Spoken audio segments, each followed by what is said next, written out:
안녕하세요. 오늘 여러분이 공유해 주신 여러 자료들 한번 깊이 들여다보는 시간 갖겠습니다.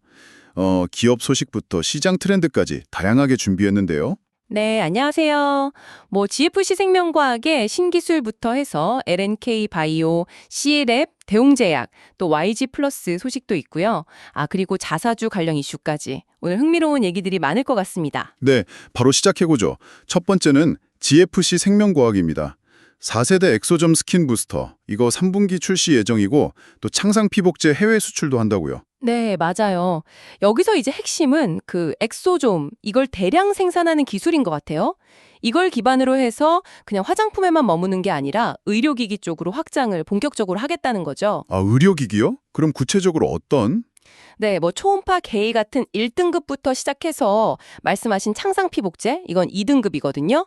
그리고 필러 같은 4등급까지 단계적으로 제품을 내놓을 준비를 하고 있다고 해요. 오, 단계적으로요? 네, 특히 그 창상 피복제 같은 경우는 연내 인증 받고 나서 바로 해외 시장부터 뚫겠다 이런 계획이더라고요. 자신감이 좀 엿보이는 부분이죠. 확실히 새로운 성장 동력을 찾는 움직임이네요. 그렇죠. 아무래도 화장품 시장이 워낙 치열하니까요. 네, 다음은 LNK 바이오 소식입니다.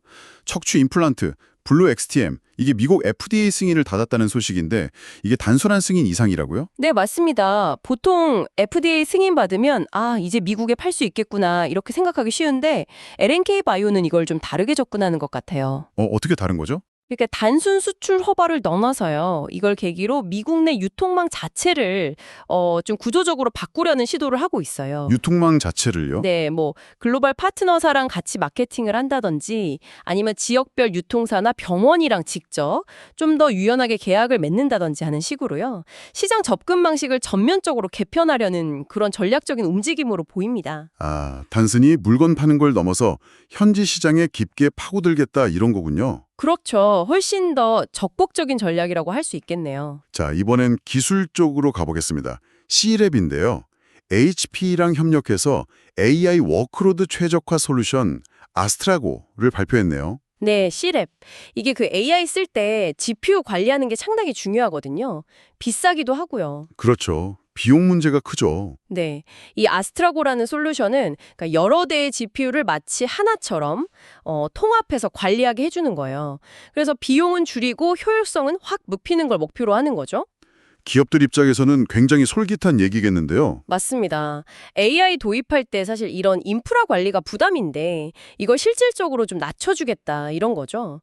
그리고 또 중요한 게 HP랑 손을 잡았다는 건데 그렇죠. 글로벌 기업과의 협력. 네, 이게 단순히 기술력을 인정받았다 이런 의미도 있겠지만 더 나아가서는 HP의 그 강력한 글로벌 영업망을 통해서 해외 시장 진출을 좀 더 빠르게 하려는 그런 포석도 깔려 있다고 봐야겠죠? 다음은 제약 소식입니다. 대웅제약 당뇨병 치료제 엠블로의 새로운 연구 결과가 나왔다고요? 대사 개선 효과가 확인된다는데 구체적으로 어떤 내용인가요? 네, 이게 미국 당뇨병학회에서 발표된 내용인데요. 엠블로가 기존에 많이 쓰이는 약물 다파글리플로진이라고 있거든요. 네네. 그거랑 비교했을 때 식욕 조절이나 에너지 대사에 관련 있는 렙틴이라는 호르몬 수치를 더 많이 그리고 의미 있게 감소시켰다는 거예요. 체중 감소 효과와는 별개로요.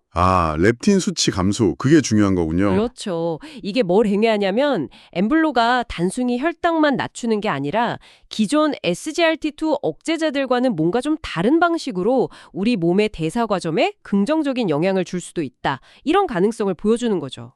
그럼 특정 환자들한테는 더 좋은 선택지가 될 수도 있겠네요? 네, 그럴 가능성이 충분히 있어 보입니다. 자, 분위기를 좀 바꿔서 엔터 쪽으로 가볼까요? YG 플러스 주가가 강세를 보였다는 소식입니다. 블랙핑크 신곡 기대감 때문이라고요? 네, 띄어라는 곡인데 이게 거의 2년 10개월 만에 나오는 정식 신곡이라고 하더라고요. 와, 정말 오랜만이네요. 그렇죠. 거의 3년 만이니까요. 거기에 또 뮤직비디오 티저도 공개됐는데 이걸 그래미 어워즈 수상 경력이 있는 감독이 맡았다고 하니까 투자자들 기대 심리가 확 올라간 거죠. 역시 블랙핑크 파급력이 대단하네요. 네, 엔터 산업에서는 정말 아티스트 활동 재개가 주가에 미치는 영향이 크다는 걸 다시 한번 보여주는 사례라고 할 수 있겠습니다. IP의 힘이죠. 네, 마지막 소식입니다. 이건 시장 전체에 좀 영향을 줄 수 있는 내용인데요. 자사주 소각 의무화 법안, 이게 추진된다는 소식에 롯데지주처럼 자사주 비중 높은 기업들 주가가 좀 움직였다고요. 네, 맞아요. 여당 쪽에서 이제 상법 개정안을 발의인데 기업이 자기 회사 주식, 즉 자사주를 사면 1년 안에 소각하는 걸 원칙으로 하자. 뭐 이런 내용입니다. 자사주 소각. 이게 주주들한텐 좋은 거죠? 그렇죠. 발행된 주식 수가 줄어드니까 한 주당 가치, 그러니까 EPS가 올라가는 효과가 있거든요. 대표적인 주주 환원책 중 하나죠. 그런데 이게 아직 법안 추진 단계잖아요. 너무 기대감만으로 움직이는 건 좀 위험하지 않을까요? 네, 정확히 보셨습니다. 그게 핵심인데요. 아직은 발의 단계고 이게 실제로 통과될지 또 통과된다 해도 어떤 내용으로 최종 확정될지는 좀 지켜봐야 하는 상황입니다. 그렇군요. 네, 그래서 전문가들도 단순히 자사주 비중이 높다 이것만 보고 투자하기보다는 과거에 좀 꾸준히 주주 환원을 해왔거나 아니면 이번 기회에 구체적인 소각 계획을 발표한 기업들을 좀 선별해서 봐야 한다 이런 조언들을 하고 있어요. 정책 기대감이랑 실제 기업의 액션은 좀 구분해서 볼 필요가 있다는 거죠. 네, 정책 기대감과 실제 기업의 행동은 구분해야 한다. 중요한 말씀이네요. 자, 오늘 정말 다양한 분야의 소식들을 짚어봤습니다. 바이오 신기술부터 AI, 신약, 또 엔터테인먼트 소식, 그리고 시장 정책 변화까지 정말 숨가쁘게 달려왔네요. 네, 그렇죠. 각각의 소식들이 다 개별 기업 이야기 같지만 어떻게 보면 기술 혁신, 사업 확장, 또 시장의 기대감, 그리고 정책 변화라는 큰 흐름 속에서 다 연결되어 있는 것 같습니다. 네, 맞아요. 오늘 저희가 다룬 이런 이야기들 속에서 여러분께서는 어떤 부분이 가장 흥미로우셨나요? 또 이런 단기적인 변화나 주목받는 소식들이 과연 어떤 기업의 진짜 지속 가능한 성장으로 이어질지 그 힌트는 어디에 있을지 한 번 더 생각해 보시는 것도 좋지 않을까 싶습니다.